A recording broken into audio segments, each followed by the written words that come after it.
Thank you. If you don't hear me and you don't see me, it's not because of me. My name is Mitch Artman. Welcome. I'm a licensed clinical social worker, and I want to welcome you all to my groupinar on couples counseling, becoming the partner you want to be with. Yes, this is recorded. Yes, you can request the recording from customer support. If you have a question, we're going to have over 100 people today. So please put your questions in Q&A mode. You click on the little question icon. So I'm not trying to scan through 100 people's comments to get to the questions. I don't take any couples from the group it's not how I roll. I want you to have a first impression of a therapist in the therapy office or screen. That's how I am. Other therapists who do groupinars are fine with it. That's cool. This is how I roll. The slides are not available for downloading, but if you see something you like, I suppose you can screenshot. I'll be speaking for about half of the time, and I will take your questions for the other half of the time. And that's it. No, it's not my aura. It's a light thing. Yes, blue means it's in Q&A mode. So let's begin. In couples counseling, what often happens, particularly in the very first session, is two people come into a session and you listen, log out and log in. Log out and log in. Like a relationship. Step back in. It was a joke. It was a joke. So in the first session, you say, well, what's going on? Why are you here? And the first person will say, oh, well, because, and then they point at their partner and they say, my partner is, and you get the list and you say, okay, so that's why we're here, because your partner is messed up. And then you say to the partner, why are we here? And the partner says, oh, because my partner is, and then you get the other list. People in the beginning want to express what's wrong and how their partner is driving them nuts. And that's very understandable. At that point, by the second session, I'm often saying to people, all right, listen, I'm going to tell you something you already know. You're not going to change your partner any more than your partner is going to change you. You're going to communicate. You're going to let your partner know your needs. And then the one who's going to change you is you. The one who's going to change your partner is your partner. Let your partner know when they cross a line or they're out of bounds. And make sure that your focus is on yourself so that when you're communicating, you say, this week, this is what I'm working on in myself for our relationship. What are you doing? Oh, I'm doing this. So that's a whole other approach. So let's begin with our slides. Oh, where is the... We're here largely because... I love how someone's giving instructions. Thank you. We're here because people argue. I'd like to say that some people are in couples counseling or interested in it because they're interested in evolving their conflict resolution, their communication style, their dynamic, their attachment style. But that's a rarity. It happens, but it's rare. And it is a byproduct of good couples treatment. We're basically here because people argue and then they don't know how to resolve their arguments, but they love each other and they want to be happier. So they go to couples treatment. What's cool about this slide is you see it's their shadows arguing. Meaning, lapsang, I recommend it. Meaning, what is unconscious and unevolved and unintegrated in each one of you is doing the arguing. So the wounded child within me is yelling at the, daddy issues in you or vice versa. That's a lot of what goes on. What can help instead is to have a slightly better understanding of what's yours and what's mine and what's ours. This realistically would be more of a spectrum than it would be three discrete bits like a double Venn diagram. But it is helpful when someone is mean to you uncharacteristically and you say to them, hey, you're normally a sweetheart, and right now you're being really awful to me. I know I'm not mad at you, but I'm getting close. Did you have a rough day? Do you need a cup of tea? Do you need to sit down? Do you need some space? That's better, right? That's a better approach. Just like when we're in a mood, we would love it if our spouse said, hey, what's wrong? You're being awful.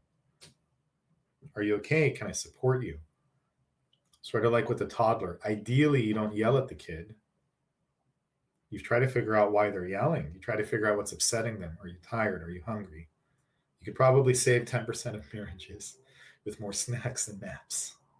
I don't have the data on it, but we all know it's true. Another thing that couples do is they go into this thing called the blame game, right? This looks like dice that you roll, and it's almost never helpful. It's almost never helpful because you're creating a version of your partner. Like if you go into blame mode, your partner will go into blame mode, and both of you will be put on the defensive. I like my wife not being defensive, so I try to create a non-defensive wife, but I'll tell her stuff I don't like.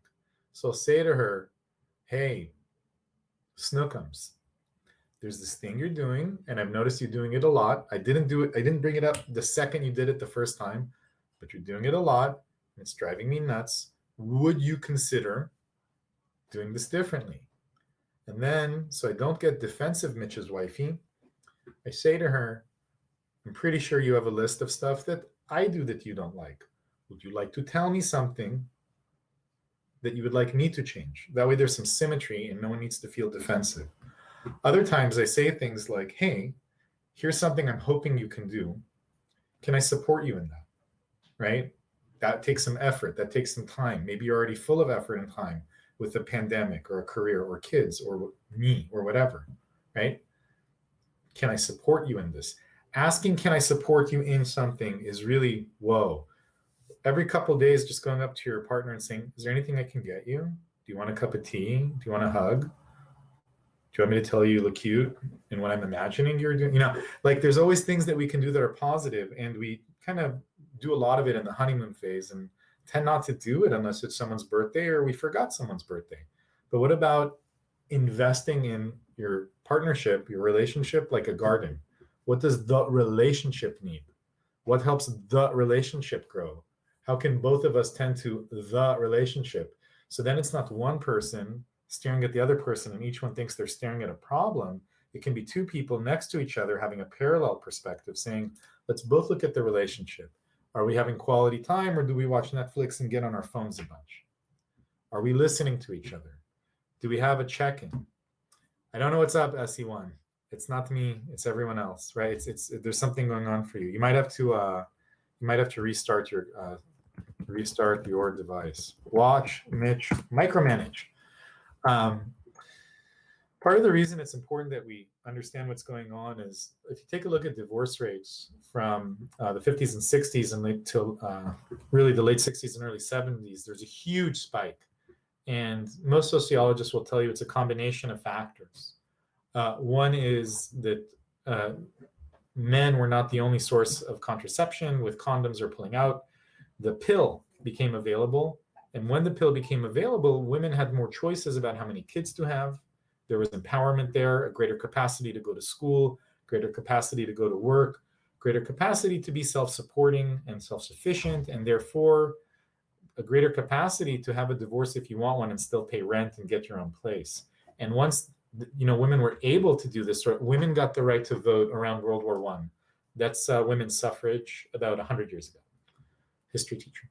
So that's one factor. And another is we spent a couple thousand years with one gender having almost all the power. And we've gained more equality in the last 50 years than the previous 500. So we're still getting used to this. It's a good thing to have, but it's an adjustment. And the two genders are figuring out there are more than two genders. But men and women are figuring out how to relate to each other. And that's another part of this. Now, I'm sure some people will say, well, hey, all of that's heteronormative. This is legal data on legal divorces. And if you go back to the 50s, 60s, 70s, 80s, every single legal marriage was heteronormative. So that's why I like to keep in mind, why my data is the way it is. It's a nice quotation. We're going to spend the rest of our lives together in my head, a love story. And while Melissa Broder meant that sweetly, if you think about it, if my dad yelled whenever he came home from work after a bad day, that's the story in my head. Thanks. I hate the word woke, but I definitely come across as woke sometimes. Cool. I just think of it as being kind, but cool. I try to be kind. No, I worked as a social worker in Skid Row in a mental health jail for 7 years, and I think there's a lot more to being woke than just the words we use. I think it's the way we live and the way we take care of each other that matters more, and it's good to be respectful with our language. Cool. I'm glad you appreciate it. I'm here for everyone to feel the. So awesome, awesome, awesome. A lot of people in my family are. I was in a conference. Half of us were clergy of all these different religions. Half of us were mental health practitioners. And one clergy member, just on the eighth meeting or so, just started talking about how gay people are bad. And he's like, it's not my opinion, it's God's. And, I don't want any violence to happen, but they're obviously like messed up and need to be fixed. And I dropped a bunch of F bombs because that's how I feel about bigotry. Sometimes you got to be a little mean in this world, but I'm off topic. So we're going to go back. I'm just letting you all know sometimes, even in a couple, sometimes you can draw a line. Some people in couples counseling have told me that they get married or they're in a partnership and someone in their, not their partner, but like someone in their partner's family is very bigoted or very racist or doesn't even realize they're being bigoted or racist, right? And so, how do you have difficult conversations? Hopefully, in a more mature way than I did on the clock. But it is all right. It is all right to really say, you know what? I'm really mad. Like that happens sometimes. But you can own it and say, like, I'm angry because of the love in me. That's a righteous anger that's burning in me. So, if you're aware of the story in your head, you're aware of how that can help or hurt your marriage. If mom cheated on dad, you might be insecure that your partner's going to cheat, or you might find yourself tempted to cheat. It doesn't mean anyone is doomed to become their mother or father. Okay, we're well past Freud. But that algorithm is influential in our perceptions. What else goes on in couples therapy, you ask? The couch. I look at how you sit on the couch. And then I want to see if I can see you somaticizing, meaning putting into your body your relationship. You can tell that these two are very much bookended. Another thing is, I saw this meme 10 years ago. I was so glad I could find it. It's deeper than it looks. It's not just that if you're mad, you're doing something nice and that's cool. Notice that they're an old couple. Why is it important that they're an old couple? Here, it's like double jeopardy on couples counseling. Because that's how they got to be an old couple, because they lasted that long. And that's how you last long. Other things that happen is the drama triangle. Drama triangle is pretty cool when people flip between being victim, persecutor, and rescuer. So the standard one is, hey, you forgot our anniversary. It's our 18-month anniversary. Sorry, I've seen people do this with these obscure, it's our 4-month anniversary from the third time we went out to our favorite Italian restaurant and you didn't. Okay, so you say, here, I'll be the victim. Okay, I'm going to be the victim because I never get to be the victim. All right, so I'm going to be the victim, and you're going to be the persecutor. Okay, hey, partner, you don't. Oh, I'm gonna address that. I'm gonna address that. That's a good question. AE1. You forgot our anniversary, and it's because you don't love me, and you're the worst, and I gave you the best years of my life, and this is how you repay me. Why do you torture me so much? I hate your guts. I never loved you even before you never loved me, and you're the worst.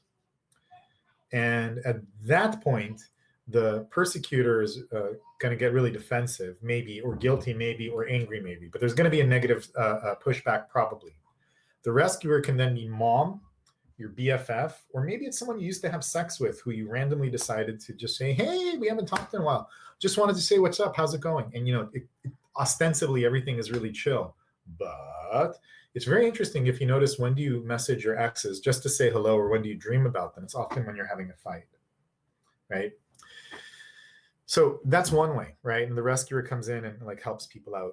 But I'm more interested in the drama triangle with two people. So, hey, I tell you you're the worst because you forgot our anniversary. And then you're like, ooh, I don't want to be the persecutor. Ugh. Mitch painted such a negative picture of me. Dreams are weird. I don't have them, but someone I know does.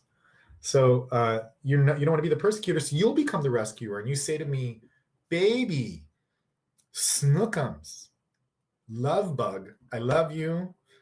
I'm super sorry about this anniversary, but you know what, baby? It's still our anniversary. Get in the car. We're going out to dinner. I don't care what you're wearing. You look beautiful just the way you are. I love you. Let's celebrate. Let's be happy and let's love each other. So the problem with that is I'm learning that the best way for me to get my needs met is by being in pain.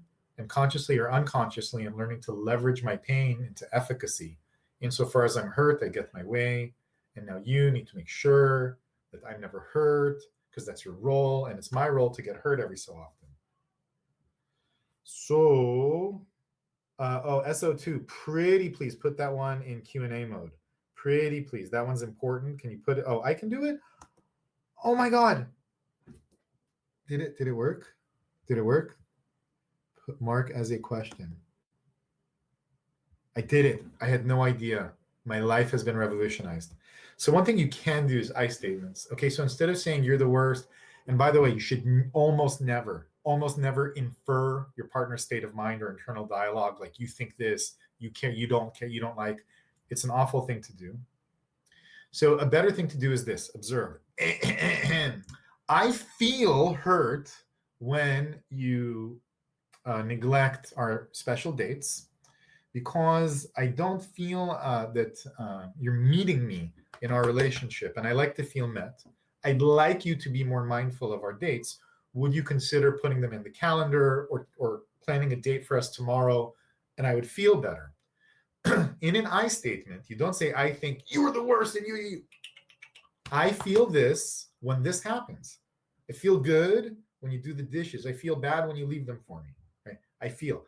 You don't have to agree with your partner when they give you an I statement. You can just agree that they're feeling it. Your partner might be mad at you and you don't think you did anything wrong. You're not saying, I'm garbage, I did something wrong. You're saying, wow, you feel frustrated? Yeah, I feel frustrated. Just wanted validation. Hold me, right? So that's important. Oh, wow. An emotional affair. I got to answer that one. So that's another thing to consider. You can also be present with nonviolent communication, and you can start anywhere in the cycle here. So you can say, hey, I have a need. My need is a special time together. I request we have a date once a week. I've observed that when we have it, I feel the lovey-dovey feelings and I get the cuddle hormones and right. And so that's another factor to consider. This is helpful because you're letting the other person know what goes on inside of you. Remember before, I think when we were here, I said, don't tell your partner what's going on in their heads. No. Tell your partner what's going on in your head.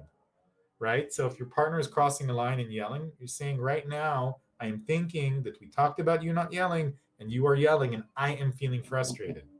That's the way to do it. Another thing to keep in mind is love languages. What I have learned is that some people have different love languages when they're really hurt. Like for some people in general, they want words of affirmation, but at a certain point in time, they really want your hand on their hand. Baby, I love you. Even when we fight, I love you. I want you to know that you never have to doubt my love. You're being awful tonight, so am I, but we love each other and it's going to be okay. Right? Who doesn't love that? Who doesn't love that? Here, I'll practice being transparent with all of you. We have kids and I slept 4 hours last night and I am looking tired because I am tired, but the inside and the outside match. Another thing to consider is your apology languages. And I didn't even know this was a thing until recently. Oh, yeah, that's a good point about the expressive and the receptive are different. Well done, NA. Well done. Good job. That's true. So you should learn your apology language and your partner's. That matters a lot. There is a groupinar on attachment style, so I won't go into this a ton. However, the gist is this. If you say to your partner once in a while, hey, do you love me? Cool. That's all right. If you say it every day, do you love me? Do you love me? Do you love me? Do you love me? Do you love me? Do you love me? Do you love me? At a certain point, it wears on them. That's an anxious attachment style. If you're anxiously attached, you're going to probably be pair bonded with someone avoidantly attached who doesn't like to show their feelings all the time or doesn't like to give affection all the time.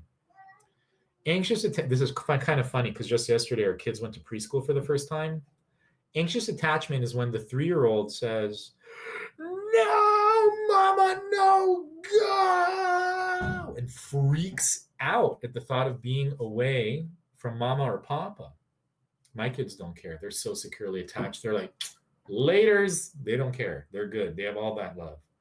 So if you're anxiously attached, you're freaking out about separation. And, oh, thank you for the link.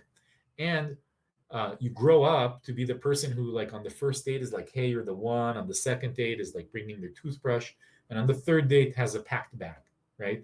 And if you're avoidantly attached, you just don't even understand what commitment is.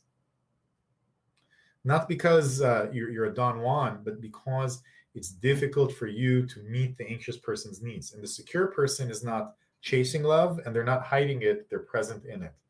This is very helpful, and more therapists should use this and learn about it. Gottman was kind of the godfather of couples therapy. And he wrote a couples book, this one, which I recommend, lots and lots and lots and lots, 7 Principles for Making Marriage Work. Funny story. So I was reading the book to research, this Gruppinar, and I left it somewhere and I couldn't find it for the life of me. And I was like, I know Gottman, this is enough. And, but I couldn't find, it's just like we have 2 toddlers. You just realize some things disappear and reappear. I'm sure I'll find it in a week. A week later, I found it. And it was on my wife's nightstand. And I'm like, what's up with Gottman disappearing? And she goes, oh, I just picked it up. And the funny thing is, for like months thereafter, not that she wasn't sweet, she became like super wife. Like I wanted to get her a cape. So if you want to improve your partnership, buy the book and just leave it somewhere. And miraculously, a healthier, happier relationship sprouts. That was my experience. Isn't that funny? So Gottman, he put couples in an apartment lab that he built at the University of Washington. And he said, can I observe you? And they said, okay, yeah. Probably got paid. And he just watched them fight. He watched them heal. He watched them do everything but, right? And he got data, got good data. Instead of just knowing everyone on the internet is now like an expert at something, right? I'm the CEO of, and it's like your own name.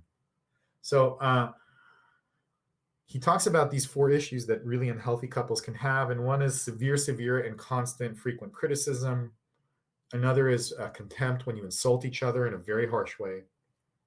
Another is the defensiveness that means you're not taking feedback from your partner.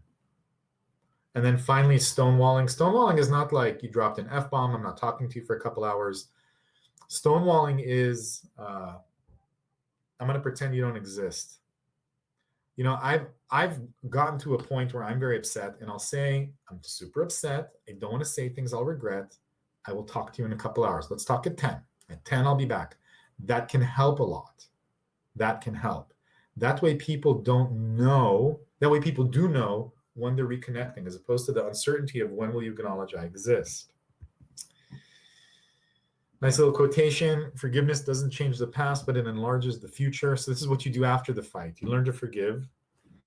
And because you're learning to forgive, here's the book, you're changing the meaning of the past, because now it's that fight you got over instead of the fight you are obsessing over.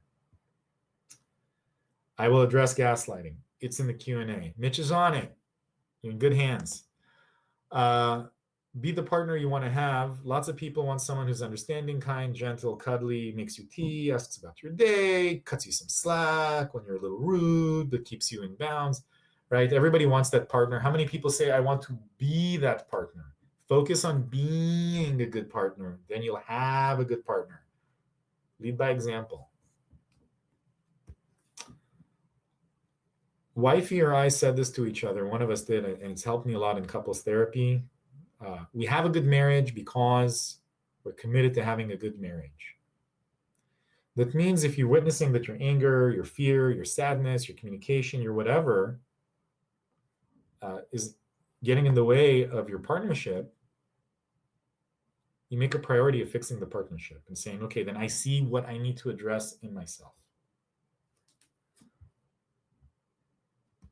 Ask each other, do I want the same thing? Do we want the same thing? Sometimes the only same thing you want is, hey, we both want each other to be happy.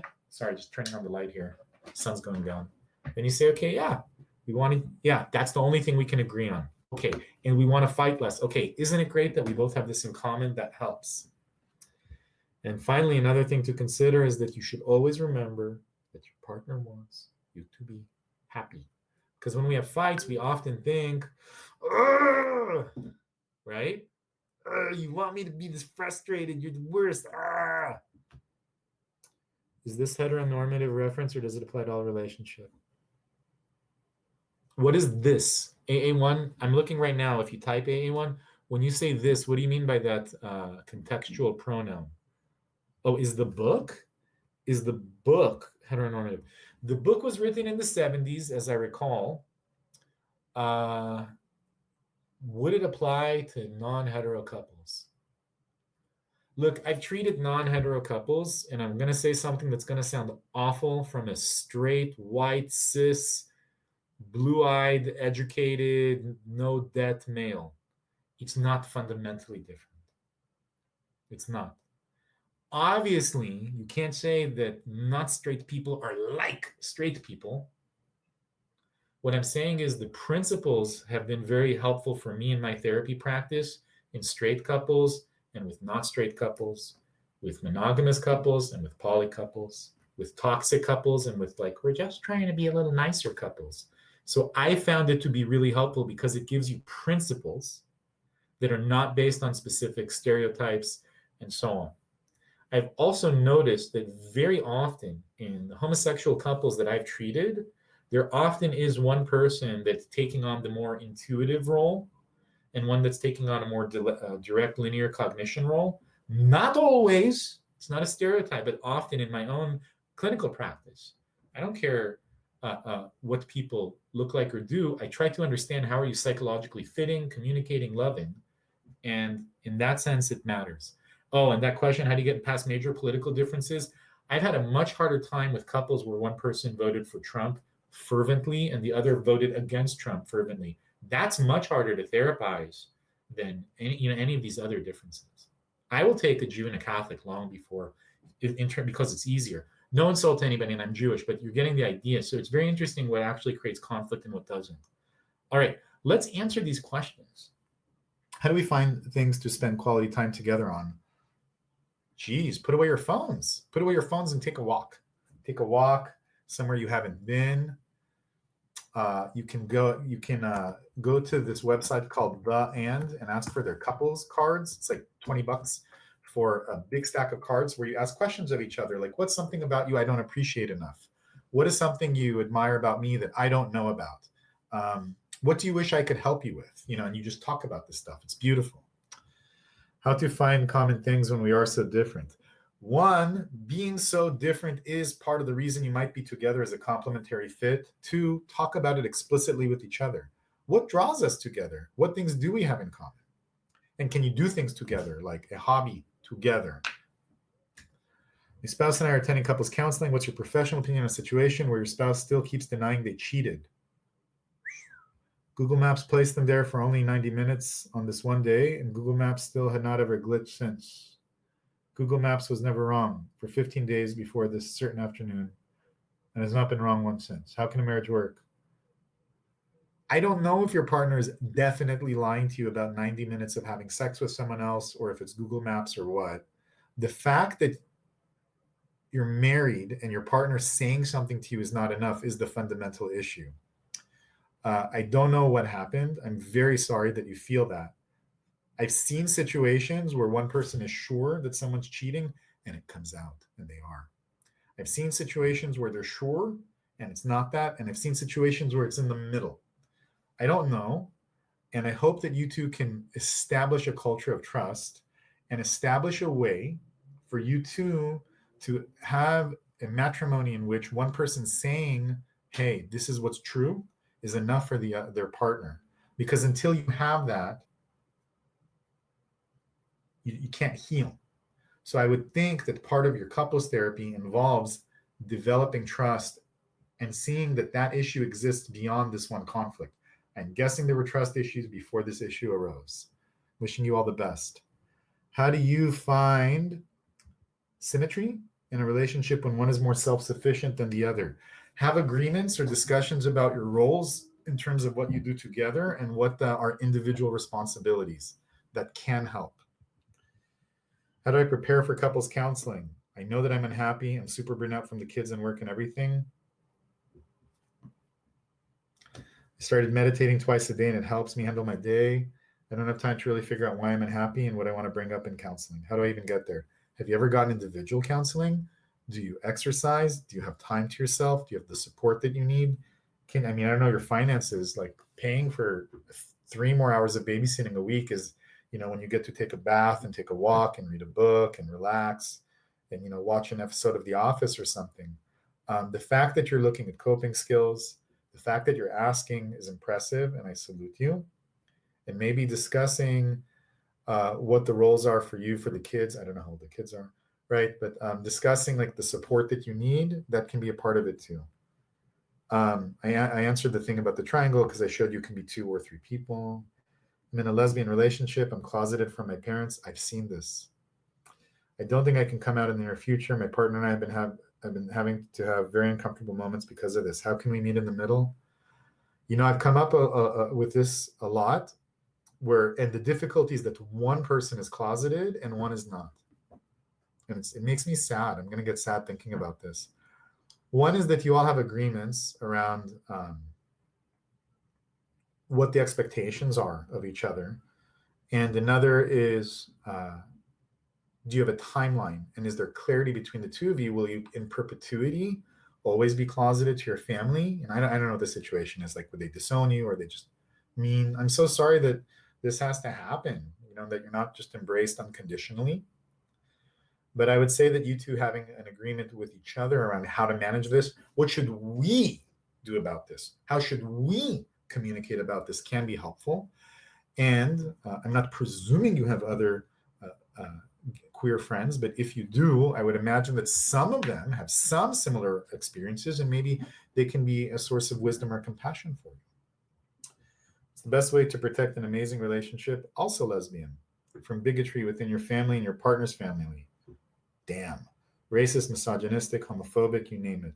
Let me just jump in here. Also, as a straight white cis male with blue eyes, I'm really sorry you go through that. That's bull.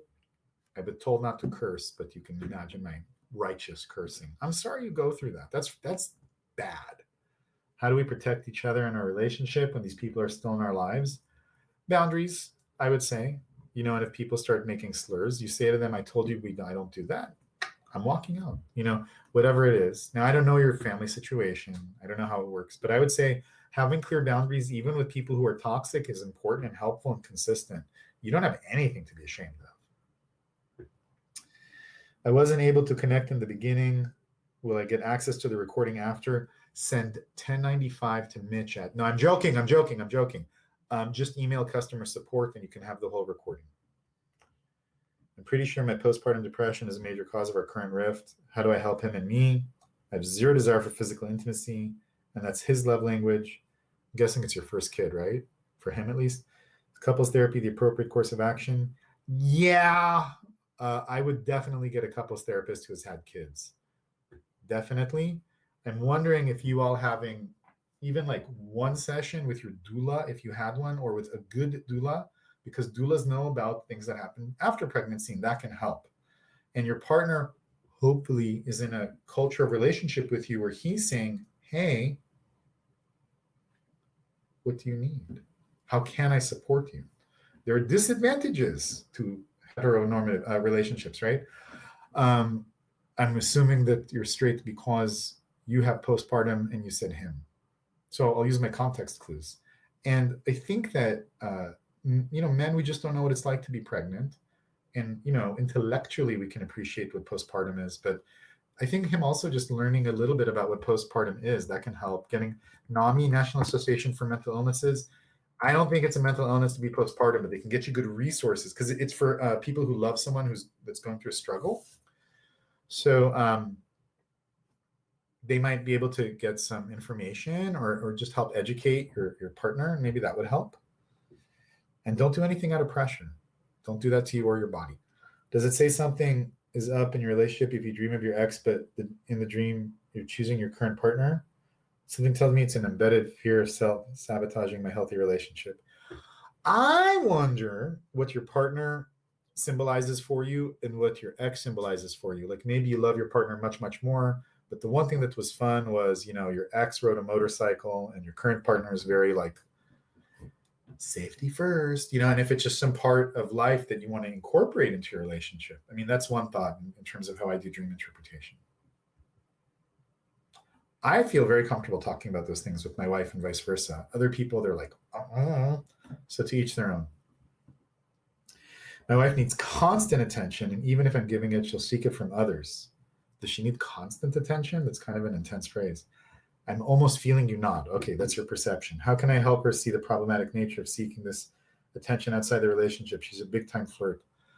Yeah, I'd be flipping out because it's not just attention. Like there's people who just need to be with friends all the time, and then there's like what you're telling me is your wife needs romantic and or sexual attention.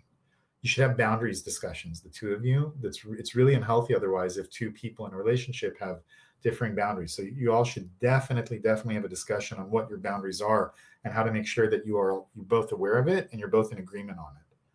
And if you're like, Mitch, dude, if I knew that, right, so bring that to couples counseling if you can't do it, the two of you. Is the triangle a way for codependent relationships to form? It's definitely a way for projection to form because I can project my victim-y feelings onto myself and therefore the perpetrator feelings onto you, right? And therefore a rescuer onto someone else. Oh, my ex understood me better, blah, blah, blah. So it's possible, but it's more a case of projection than codependence. My partner had an emotional affair. What are the best ways I can overcome trust issues with her? I don't want to feel like she's going to be unfaithful again. Did you find out on your own? Or did they come to you? That's one question. Another is, do you all have the same boundaries now? Another is, do you all go to couples counseling together? And does your partner ever come up to you and say, hey, I messed up. I care about you and us. What can I do to help in our healing together? Also with my situation, I'll do my best to remember. I have a super close friend of 22 years. My spouse of 10 years doesn't know how close we are, but saw us hang out. She felt jealous, and I feel like I'm hurting her because I've gone and connected with someone else. I'm guessing the connection is that you had the romantic feelings, right? Or the sexual ones. Another thing is, since this happened, I've started seeing myself with my close friend, and I've been thinking about divorce. What should I really do here? Go to couples counseling and try and figure out how much of it is actually you want to end your 10-year marriage to be with this friend, and how much of it is projection, and it's hard to sift that out. So you go to treatment. And another is, do you feel seen, heard, met, held in some way with the friend that you don't with your spouse? And another is, why don't you feel comfortable sharing this with your spouse, even though it's very painful? I mean, if you're at the point of considering divorce, sorry, is this weird that I do this? If you're at the point of considering divorce, you may as well be pretty honest, unless that'll be the straw that breaks the relationship's back. My recent ex said once she felt the honeymoon phase pass, she just couldn't keep up and just kind of dropped the ball. Keep up what? Like sexually, emotionally? I don't know if I didn't do well to create a dynamic where we could express our needs and keep things alive.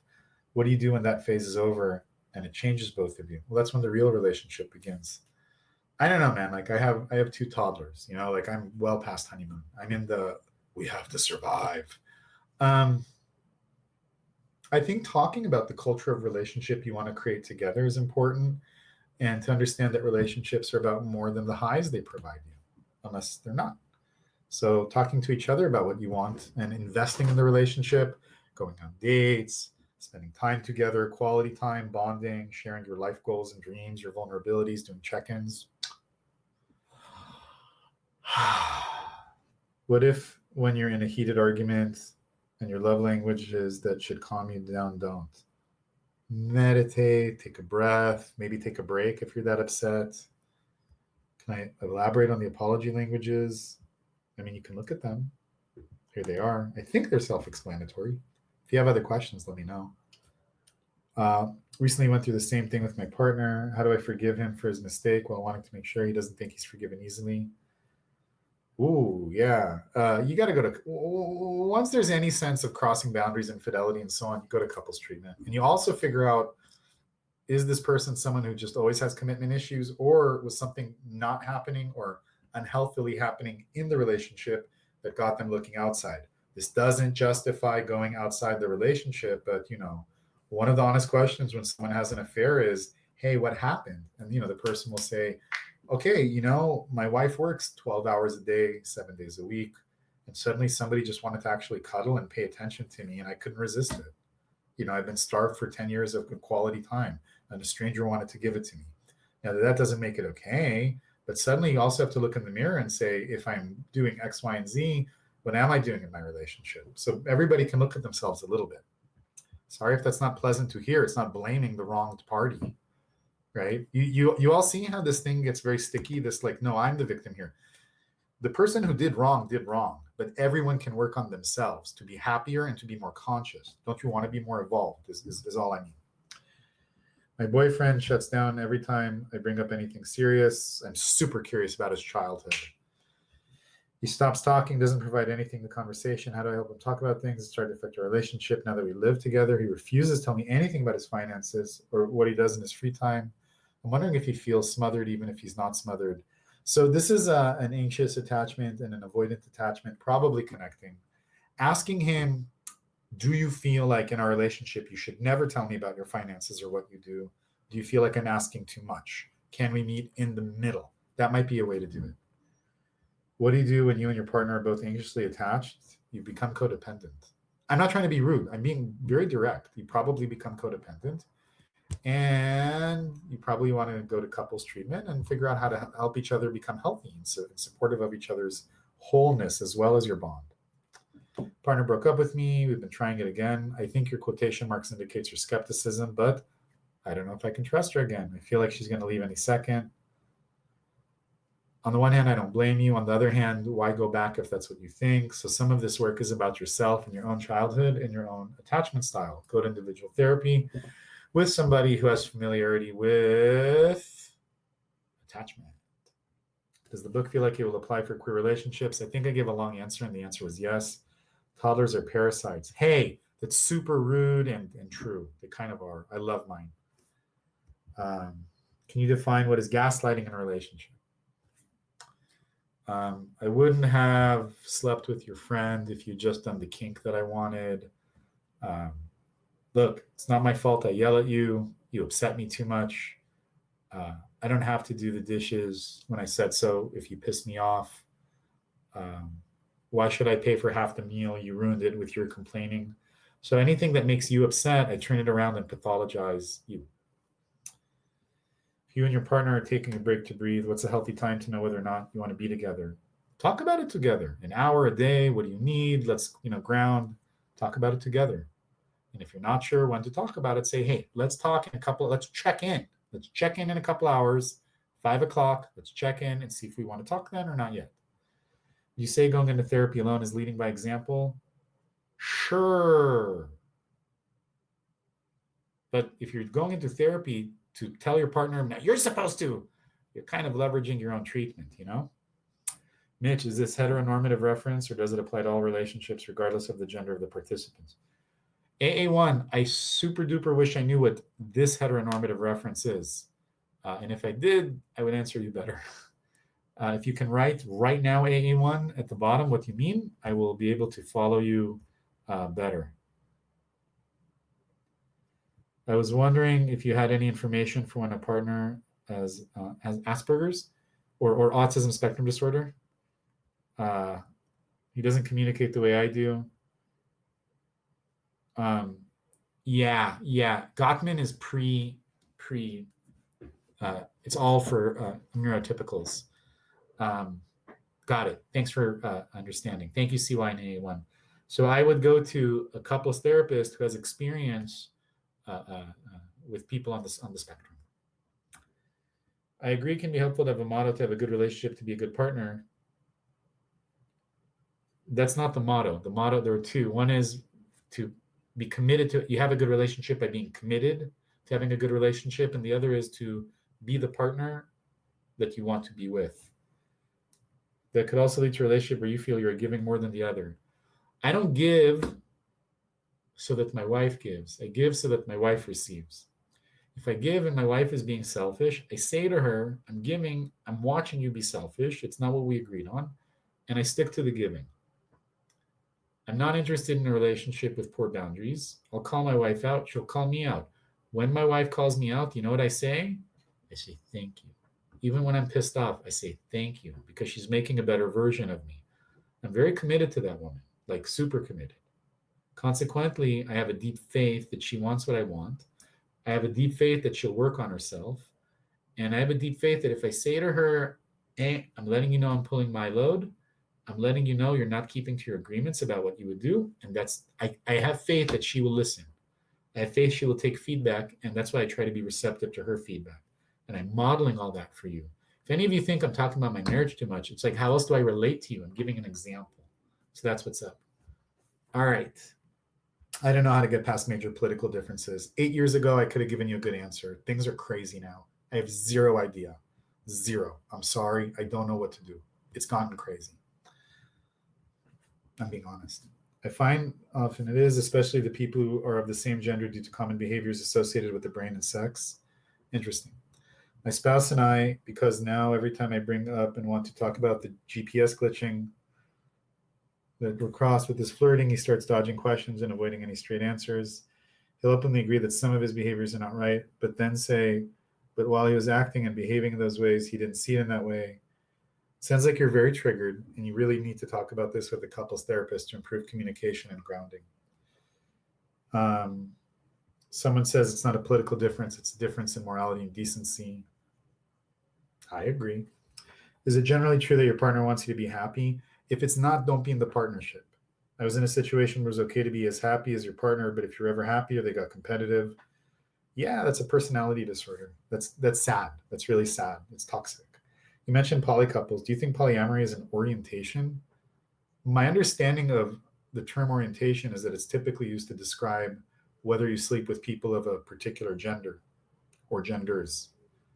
Um, is it sustainable? Look, people love to say poly people, can never keep relationships going. Have you seen the divorce rate for monogamous people? I don't think poly people are.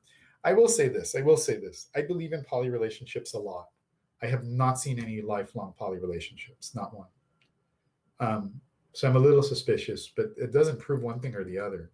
I tend to think that when you find out there's no one else you can work out your inner stuff with, you work. Okay. Do you want to know my real theory? The real? Yeah, Mitch, we want. Okay, the real theory is this. In the first half of life, as Jung says, you're building up your ego and you're building up your life and your individuality. So you're supposed to project on your partner and your kids, and you try to figure stuff out with them. The second half of life, you're not building up towards life, you're building up towards death, not away from life, towards death. You become more introverted. That's why they say life for introverts begins at middle age. So at that point, you're not trying to figure out who you are through your relationships, you're trying to figure out through yourself. The idea, I think, is that what makes a relationship sustainable is being conscious and being compassionate. That has nothing to do with how many people you sleep with. I do think it's difficult to not outsource when your partner drives you nuts to find someone who's kinder, smarter, sweeter, funnier, more talkative, less talkative, whatever, right? For some people, that's a real strength. And then all of the people that you're dating, they get together and say, how can we support you? How can you support us? And you transcend jealousy. And there's a lot of genetic arguments to demonstrate we clearly life bond to a degree, and we are clearly not 100% monogamous based on certain aspects of our genitals that can be measured. But if you read Jared Diamond's book, The Third Chimpanzee by Diamond, it's a good book about whether apes are monogamous or not. So I'm monogamous, I believe in it, but I don't preach it because it works for me. You're different. So people need to do what's true for them. I think a lot of people are monogamous out of love and some out of fear. A lot of people are poly out of love and others out of fear. Some people are into being poly because you get a lot more kink out of it. Some people are into being poly because, as my poly married friend said, to me, it's a way to be transparent with my wife about everything I think and feel. How do you get your partner into therapy when they believe couples counseling is a means to end the relationship? Tell them that not going to couples therapy might be a means to ending the relationship. My husband's narcissist father passed away a month ago from COVID. My husband never discusses his feelings. I know he's struggling. Should I leave him be or push him to talk? Say to him, I'd love for you to go to one individual session. I'll treat for it. See if it helps. I love you. It's very hard to lose your dad. Maybe this can help.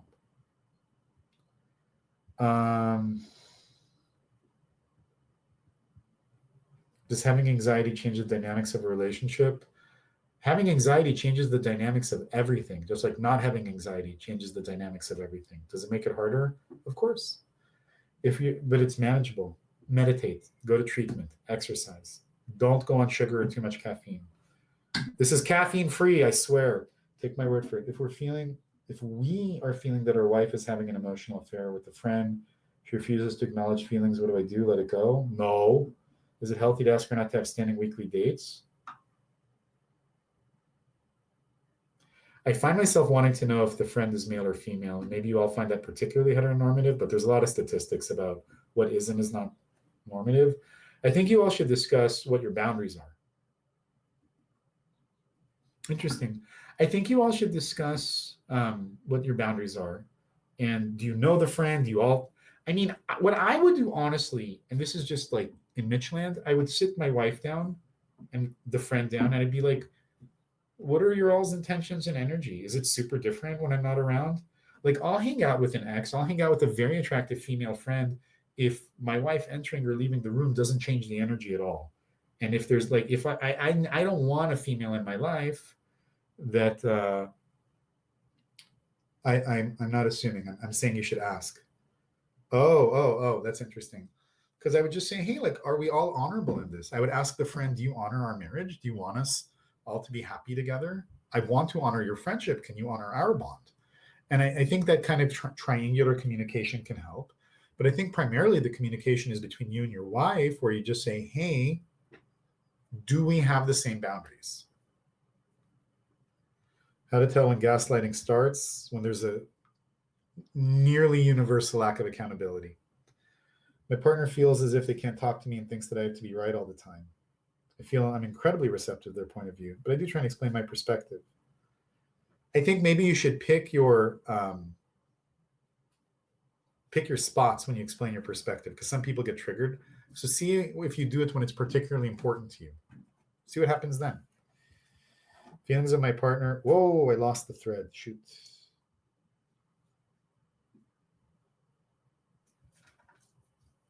Feelings of my partner feeling I'm not as considerate as him. I don't know. I need the context for that. I'm sorry. Can gaslighters improve? Everybody can improve. And yes, you just have to be very honest with each other about what's going on. How can you help your partner heal from something that you've done that has hurt them? I mean, did you forget a birthday? Did you sleep with their friend? I don't know. Ask them what they need and tell them how you've changed and what you've learned. I cheated on my wife and are trying to make changes going forward. How can we get past this?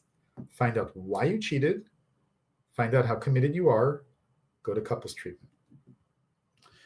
Together with husband for 13 years. Before marriage, he cheated with his ex. Found out last week he was having an online affair. Ugh. I feel like I've already forgiven him. Wait, really? In a week? Really?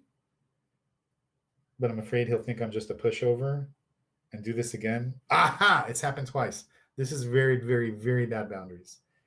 He said he literally wasn't thinking at all. It feels like it's related to poor self-esteem. It is, yours and his. Do you suggest sex therapy for us? No, not immediately. This is a couple's issue around boundaries, communication, self-esteem, and codependence. And some individual, particularly for you. Not that I'm blaming you, but yeah, I definitely suggest that. 30 years married to ACOA. That's not the Congresswoman. What is ACOA? I'm sorry. Can anybody tell me? Can anyone write ACOA? What does it stand for?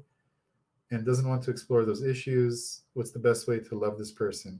Can anyone write what ACOA is? Thank you. That's what I thought. I couldn't remember. I slept 4 hours after sleeping 5 hours. Sorry about that. Okay, yeah. I would go to Al-Anon for one. Yourself. I trust you've been Al-Anon. And if you're married for 30 years, what drew you to this person? That's a part of it too. I'm sorry about that. That's a very complex question. I mean, I would be going to couples therapy about it. And if they don't go, then you're kind of stuck about solving that on your own. How do you deal with conflict when either partner switches from being the persecutor to the victim? I mean, I call my wife out and I ask her to call me out. That works for us. That might get you into a bigger fight, but everybody finds their way. The recording you asked from customer service, the slides, you can just screenshot them as they come up. Sometimes I feel that my husband, by the way, everybody, there's 147 of you. I'm not going to get to all the questions. I might ask them to make a longer group for couples one, because I get like lots of people here. Maybe that would be a better way, because I can't get to everyone's questions without rushing through them. Let's see. I'm going to have to skip some questions. I'm very, very, very sorry. I'm just looking for... Someone says, my partner is poly. My partner is poly? You're not? I consider it sustainable because we always talk about it and I fully support him. I'm even friends with his other partner. I would say it's a micro-orientation as it pops up across the board. Wait, so your husband can have multiple partners and you're monogamous? I don't agree that with mono people are in denial of their true nature. No, and I don't think there's a nature for the human race. There's 7 billion of us, so there's lots of different ways that nature manifests. I'm no expert, but as a mono person in a relationship with a poly person, maybe my experience can shed a little light. I mean, I think it sheds very little light because your situation is very unique and your position requires a lot of strength and security that other people lack.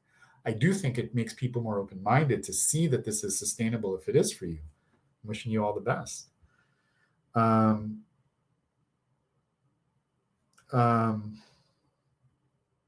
So somebody says, my partner cheated at work, told me I feel like I can't trust him at work. We both work seasonally. It's not a career job. It's just for a month or two. Is it creating a boundary to ask him to quit? Yeah, someone should quit. Is it possible for that trust to come by allowing him to? That's between the two of you. Do you both want to deal with it in the same way? I'm not going anywhere. I'm going to go for 5 more minutes. Husband and I are both on our second marriage. Blended family. Our boys are atypical. One ADHD and dyslexia, the other ADHD and high functioning autism. Wow. Which we're already putting a huge strain on our marriage. Recently, my husband's mom passed away from a tragic accident. My dad was diagnosed with pancreatic cancer. It's one of the most painful ones there is. The day after his mom's death, he's grieving. I'm facing grief. He feels I'm not supporting him with his mom's death. I listen every time he speaks of her. I'm unsure what more I can do. You all should both have individual treatment, like stat. And then you should ask him, what do you need of me? How can I best listen to you?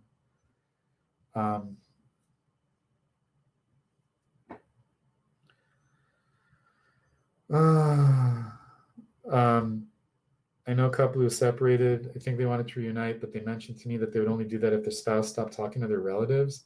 The husband wants the wife to stop talking to her brother. I think that's really, really, really, really toxic. On the other hand, I mean, is the brother like a racist or a homophobe or something? I mean, I don't know. There's a lot of toxicity in one direction or the other. It's complex. You can't ask people to do that. You can just say, listen, I'm just not comfortable with your brother and it's not going to work. And, you know, the partner can say, I'll do something about it or not. Sorry, I'm just doing my very best. There's so many of you. My partner and I are codependent, anxious attachment styles both, speak the same love language. She's struggling to get over her last relationship. I'm struggling to love myself. We fight often. We're not as supportive of each other. Well, you have a lot of insight. How can we start to pull together and work on ourselves? Are you both in individual treatment? It sounds like each of you have had some of that or something like it in your life. Can you bring your conflicts to couples therapy? Can you read the Gottman book? Can you meditate? Can you meditate together to set an intention about having conflict resolution? That's another thing to consider. It was not very nice to fiance for the last few months without me being aware of how I was treating her. Well, I was not. She recently told me she felt and I feel as if I'm trying to do everything right, but she's just shut down. Someone's burned out on the relationship. I'm afraid of her breaking up. Yeah, there it is. She won't tell me how she's feeling. I feel unappreciated and loved. Yeah, you all are on the ropes. Go to couples treatment.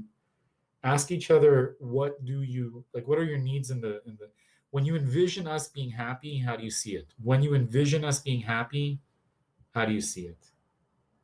Um, um, if you're having anxiety attacks about your spouse messaging his baby's mama or his kid's mom, then you need to be in your own individual treatment. If you're actually having an anxiety attack, like first on, like like that, no, not licensed in Florida. Sorry. And another thing to consider is the two of you having a discussion about what boundaries are and are not, because she's going to be in his life always. Just looking for. Just looking. Cool. I think it's about time. I'm sorry that I didn't get to every single question. I got to like 90 something % of them. Yeah, you just have to email customer support. They'll give you a recording. I'm wishing you all the very, very best. Take good care. Listen. Evolve. Read the Gottman book. Have hugs. Say thank you. Say I'm sorry. Do all the things. I'm going to go have dinner. Looks like everyone loves me. All right. Bless you all. Take good care. It's going to be all right. Little by little, right? We're all walking each other home. Wow. Look at all of that. Yeah, I do 2 other groupinars. There's a one on narcissism on Sundays and borderline one on Saturdays, same time. Ooh, narcissism and borderlines. It is a kind of fun one. All right. Take care, everyone. Wow. So many thank yous. Is it rude for me to stop? No, self-diagnosis is not legit, so it's okay. Yeah, can I go? Should I I'll watch 1 or 2 more thank yous. Bless you all. Thank you, thank you, thank you, thank you, thank you, thank you, thank you, thank you, thank you, thank you. Y'all take care. Bless. Bye-bye.